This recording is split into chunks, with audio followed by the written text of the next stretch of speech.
Ah, se marier au cœur des vignobles du Libournais, c'est un rêve, n'est-ce pas? Pour beaucoup de couples, c'est l'image même du mariage parfait. Sauf que ce cadre absolument idyllique, eh bien, il cache parfois des défis logistiques qu'on n'imagine pas.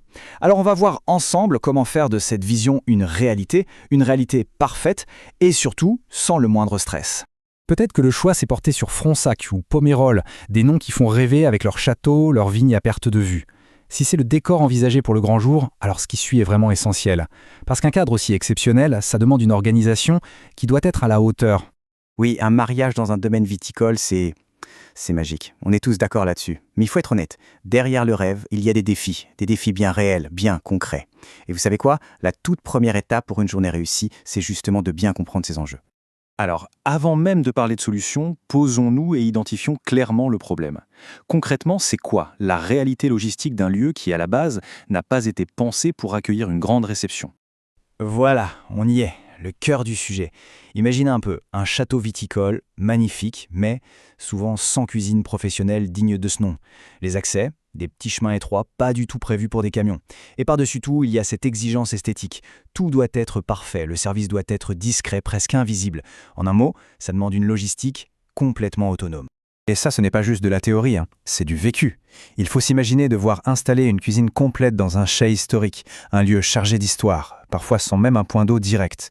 Et pendant ce temps, il faut que le service soit absolument impeccable, sans que les invités ne se doutent de rien. C'est ce niveau d'adaptation qui fait toute la différence. Du coup, face à ce genre de défi, le traiteur change complètement de rôle. Ce n'est plus juste un fournisseur qui amène à marger. Non, là, ça devient un véritable partenaire stratégique. On ne parle plus seulement du menu, on parle de la maîtrise totale d'un environnement complexe. Et c'est précisément là que l'expertise, la vraie spécialisation, devient indispensable. Et cette expertise, concrètement, comment ça se traduit pour le jour J? Eh bien, c'est simple. Prenez une cuisine mobile, ça veut dire des plats qui arrivent à table à la température parfaite, même s'il n'y a pas de cuisine sur place. Une visite technique faite bien en amont, ça veut dire beaucoup moins d'improvisation et de stress le jour du mariage. Vous voyez? C'est le lien direct entre l'organisation en coulisses et le résultat parfait que tout le monde voit. En fait, le secret, s'il y en a un, c'est une méthode qui se déroule en 3 temps. D'abord, une analyse technique ultra précise du lieu. Rien n'est laissé au hasard. Ensuite, une logistique entièrement anticipée. Chaque détail est pensé, planifié. Et enfin, un timing maîtrisé à la seconde près, pour que tout soit parfaitement synchronisé. C'est cette rigueur, cette organisation invisible qui crée la magie du moment. Et c'est pour ça que choisir un spécialiste, ça change absolument tout. Pensez-y, un traiteur qui connaît déjà les châteaux du coin, il connaît leurs petites manies, leurs contraintes, les accès difficiles, ce que les propriétaires attendent. Il a déjà les clés, en quelque sorte. C'est un gain de temps énorme. Et surtout, c'est une garantie de sérénité. Et ça n'a pas de prix. Bon, maintenant que la partie logistique est bien cadrée, qu'on est rassuré, on peut enfin parler du cœur du réacteur, l'expérience culinaire. Parce qu'au final, un mariage réussi, c'est avant tout un souvenir gustatif qui reste gravé. Ici, le défi est double. Il faut bien sûr créer des menus qui sont absolument délicieux. Mais il faut aussi qu'ils soient techniquement réalisables dans des conditions qui sont, disons-le, loin d'être classiques. Chaque cuisson, chaque dressage, chaque assaisonnement, tout est pensé pour que la qualité soit parfaite, du tout premier plat servi jusqu'au tout dernier. Imaginez la scène, servir 150 invités, parfois plus, dans un lieu sans cuisine. C'est un véritable ballet logistique, parfaitement chorégraphié. Et la promesse, elle est simple mais exigeante. L'assiette servie à la première table doit être en tout point identique, en qualité, en chaleur, en présentation, à celle servie à la toute dernière. C'est une régularité sans aucun compromis. Évidemment, chaque mariage est unique, chaque couple a ses propres envies. Le menu doit absolument refléter ça.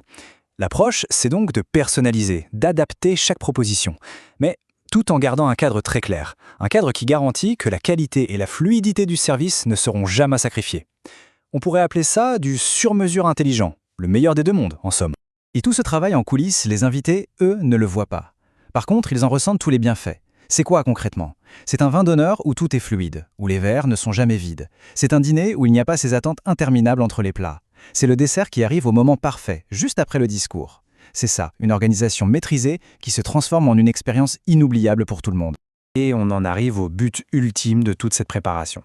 Parce qu'au-delà de la logistique, au-delà même de la gastronomie, l'objectif final, le plus important, c'est de permettre au couple de vivre sa journée, de la vivre à 100%, pleinement, sans avoir à soucier une seule seconde de l'intendance.